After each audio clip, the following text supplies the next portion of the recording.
Hello, welcome back to ladies planet.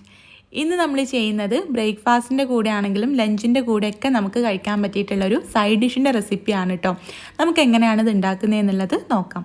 വീഡിയോയിലേക്ക് പോകുന്നതിൻ്റെ മുൻപായിട്ട് താഴെ കാണുന്ന ലൈക്ക് ബട്ടൺ ഒന്ന് ക്ലിക്ക് ചെയ്യുക. ചാനൽ സബ്സ്ക്രൈബ് ചെയ്യാതെ കാണുന്നവർ സബ്സ്ക്രൈബ് ചെയ്ത് സപ്പോർട്ട് ചെയ്യാനും മറക്കരുത് കേട്ടോ.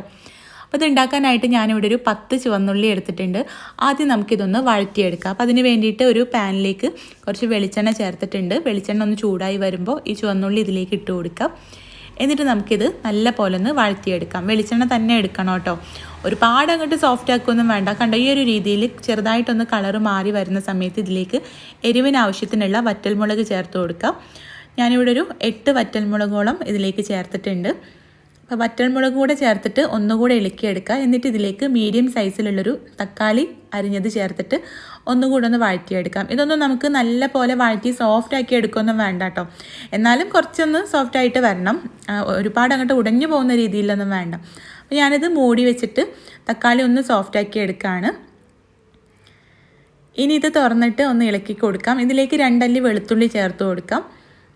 വെളുത്തുള്ളി ആദ്യം തന്നെ ചേർത്ത് കഴിഞ്ഞാൽ അതിൻ്റെ ആ ഒരു സ്മെല്ലൊക്കെ പോകും. അപ്പോൾ അതുകൊണ്ട് അത് ഇടയ്ക്കൊന്ന് തുറന്നിട്ട് ചേർത്ത് കൊടുത്താൽ മതി കേട്ടോ. എന്നിട്ട് ഒന്നുകൂടെ ഒന്ന് മൂടി വെച്ചിട്ടുണ്ട്. കണ്ട് ഈ ഒരു പരുവത്തിലാവുമ്പോൾ ഫ്ലെയിം ഓഫ് ചെയ്ത് കൊടുക്കാം. എന്നിട്ട് ഇത് തണുത്തതിന് ശേഷം നമുക്ക് മിക്സിയുടെ ജാറിലിട്ട് നല്ല പോലെ ഒന്ന് അടിച്ചെടുക്കാം. അപ്പോൾ ഇതിലേക്ക് ഞാൻ ഈ വലുപ്പത്തിലുള്ളൊരു കഷ്ണം പുളി ചേർത്തിട്ടുണ്ട്. വാളൻ പുളി കുരുവൊക്കെ കളഞ്ഞതിന് ശേഷം പിന്നെ ഒരു 1/4 ടീസ്പൂൺ കശ്മീരി മുളക് പൊടി കൂടെ ചേർത്തിട്ട് ഇത് നല്ല പോലെ ഒന്ന് അടിച്ചെടുത്തിട്ടുണ്ട്. ഇതിലേക്ക് കുറച്ച് പച്ചവെളിച്ചെണ്ണ കൂടെ ചേർത്തിളക്കിയിട്ട് നമുക്കിത് സെർവ് ചെയ്യാം. നമുക്ക് ദോശയുടെ കൂടെ ആണെങ്കിലും ഇഡ്ഡലിയുടെ കൂടെ പിന്നെ നല്ല ചൂടുള്ള ചോറിൻ്റെ കൂടെയൊക്കെ ഇത് മാത്രം മതിയാകും. നല്ല ടേസ്റ്റാണ് കേട്ടോ. നിങ്ങൾക്ക് എന്തായാലും ഇഷ്ടമാവും. ട്രൈ ചെയ്ത് നോക്കുക. ട്രൈ ചെയ്ത് നോക്കുന്ന സമയത്ത് ഫീഡ്ബാക്ക് അറിയിക്കാൻ മറക്കരുത്. താങ്ക്